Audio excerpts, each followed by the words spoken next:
예, 안녕하세요. 이변을 잇다 이동현 변호사입니다. 예, 오늘은 마약 투약 선처를 받기 위한 방법에 대해서 한번 알아보도록 하겠습니다. 제가 이제 오늘의 주제를 선택하게 된 이유는 저한테 뭐 마약 사건이 뭐 계속해서 끊임없이 요즘에 뭐 이슈가 되는 범죄긴 하지만 특히나 이제 많이 물어보시는 게 이제 투약 관련해 가지고는 뭐 선처를 받기 위해서 어떻게 대응해야 되나요? 선처를 받기 위해서 어떤 자료를 준비해야 되나요? 뭐 이런 거를 많이 저한테 문의를 하시는데 그거에 대해서 간략하게나마 답변을 드리고자 오늘의 주제를 선택해 보았습니다. 우선 들어가기 앞서 마약 투약 어떻게 처벌되는지 한번 보도록 하겠습니다. 마약 투약은 투약한 마약의 종류에 따라 달리 처벌됩니다. 그래서 보시면 마약류 관리 관한 법률은 대마를 흡연 투약한 경우 5년 이하 징역 또는 5천만 원 이하의 벌금에, 그다음에 케타민, 엑스터시, 필로폰, 합성 대마 등을 투약한 경우에는 10년 이하 징역 또는 1억 원 이하의 벌금에 처하도록 규정하고 있기 때문입니다. 그래서 처벌 수위 보시면 아시겠지만 일반 형사 범죄보다 굉장히 엄중하게 규정되어 있다는 거 잘 알아두셨으면 좋겠습니다. 그럼 이제 오늘의 주제인 마약 투약 선처를 받기 위한 방법 한번 보도록 하겠습니다. 마약 사건에서 검사의 기소유예 처분, 그 다음에 이제 법원의 가벼운 벌금형 내지 집행유예 등 선처를 받기 위해서는 우선 피의자 내지 피고인은 혐의를 인정하고 알고 있는 범위 내에서 마약을 구매하게 된 경위, 그 다음에 마약을 받은 장소, 보통 이제 비대면으로 던지기 수법으로 해서 비대면으로 마약의 거래가 이루어지니까 마약을 받은 장소 이런 것 좀 언급해주면 공범을 잡을 때, 왜냐면 CCTV나 요즘에 다 있기 때문에 CCTV가 다 있기 때문에 그런 장소에 CCTV로 확인하면 던지고 받는 그런 모습이 촬영돼 있습니다. 그래서 이제 공범을 적발하는 경우가 있기 때문에 이런 것도 좀 구체적으로 진술하면 좋고, 그다음에 이제 판매책과 주고받은 메시지 내용 등 구체적으로 진술하는 등에 대해서 구체적으로 진술하는 등 수사에 적극적으로 임해하며 꾸준하게 반성문을 작성하고 주기적으로 정신과 혹은 마약 대체 운동 본부를 방문해 상담 및 치료를 받아야 됩니다. 이건 제가 뭐 마약 투약 사건에서 특히나 강조하는 건데, 이거는 본인 개인을 위해서뿐만 아니라 뭐 양형 자료에서도 뭐 유리하게 반영될 수 있지만 양형 자료가 중요한 게 아니라 본인 개인을 위해서 이거는 반드시 해야 되는 부분입니다.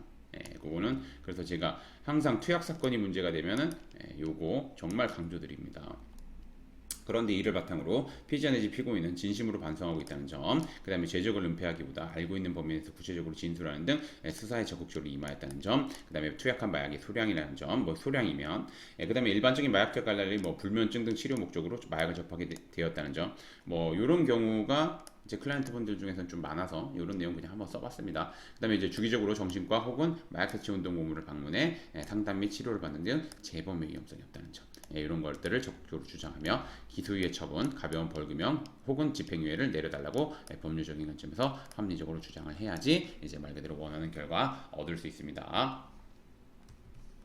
그래서 이제 밑에 사건들을 보시면 이거 향정 기소유예 제가 진행했던 사건들입니다. 자, 대마 기소유예, 그 다음에 대마 기소유예, 그 다음에 향정 증거불충분, 이거는 이제 혐의 없음 받았던 겁니다. 이건 오해받았던 사건입니다. 그 마약하는 자리에 같이 있었다는 이유로 오해를 받았던 사건입니다.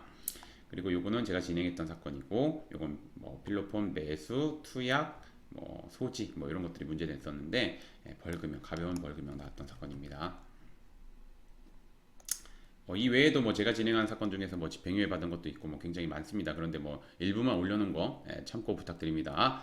오늘의 주제를 좀 정리를 하자면, 최근 연예인 등 유명인들의 마약 사건이 끊이지 않고 있을 뿐만 아니라 일반인들의 마약 투약도 급증하고 있습니다. 실제 뭐 요즘 뭐 터지는 것들 보면은, 뉴스나 이런 걸 터지는 것들 보면은 뭐 끊이지 않고 있습니다. 이에 따라서 수사기관은 구속 수사를, 법원은 엄중한 징역형 등을 선고하고 있어 주의해야 됩니다. 그래서 제가 당부드리지만, 마약 사건 같은 경우는 혐의를 인정하더라도 어떻게 대응하느냐에 따라서 결과가 정말 달라집니다.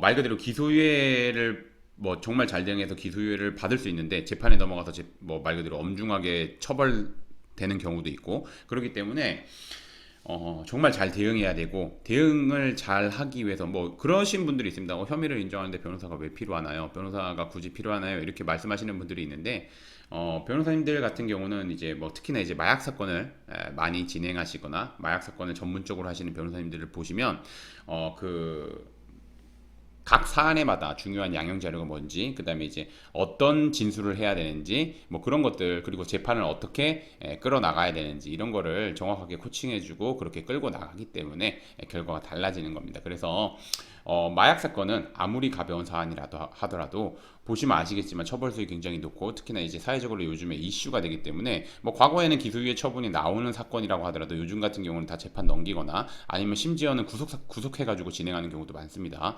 예, 그래서 아무리 가벼운 사건이라고 하더라도 본인이 혼자서 판단하고 대응하는 것보다는 아무래도 이제 변호사님의 도움을 받을 필요가 있고 변호사님의 도움을 받으실 때는 우선 첫 번째로도 대한변협에서 형사 전문 변호사로 등록되어 있는 변호사님이신지 그 다음에 이제 두 번째로는 이 마약 사건을 정말 많이 해본 변호사님이신지 그리고 마약과 관련돼서 뭐 이렇게 사건도 많이 진행해 보시고 뭐 기고도 많이 하시고 왜냐면은 이제 마약 사건을 많이 진행해 보면 저 같은 경우도 많이 진행해 보면 이제 뭐 뉴스나 아니면 이제 그 신문사에다가 기고를 해달라고 이렇게 연락이 옵니다. 그거 같은 경우는 이제 말 그대로 그 분이 그러니까 제가 마약 사건을 전문적으로 하기 때문에 뭐 기자분들이나 이런 분들이 연락이 오셔서 이제 기사를 써달라고 하는 거기 때문에 뭐 기고나 이런 거 많이 올리시는 변호사님이나 그리고 이제 그 마약 사건 많이 진행해 보신 변호사님 그리고 꼭 마약 사건은 그 담당 변호사님이랑 뭐 그 제가 말씀드린 로펌의 규모 크기를 보고 보통 이제 마약 사건은 가는 경우가 많은데 그렇게 하시면 안 되고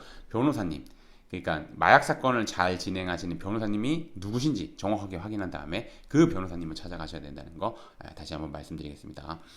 예, 오늘의 주제는 여기까지 마치겠고 저는 이변의 일다의 이동현 변호사입니다. 이동현 변호사였습니다. 예, 감사합니다.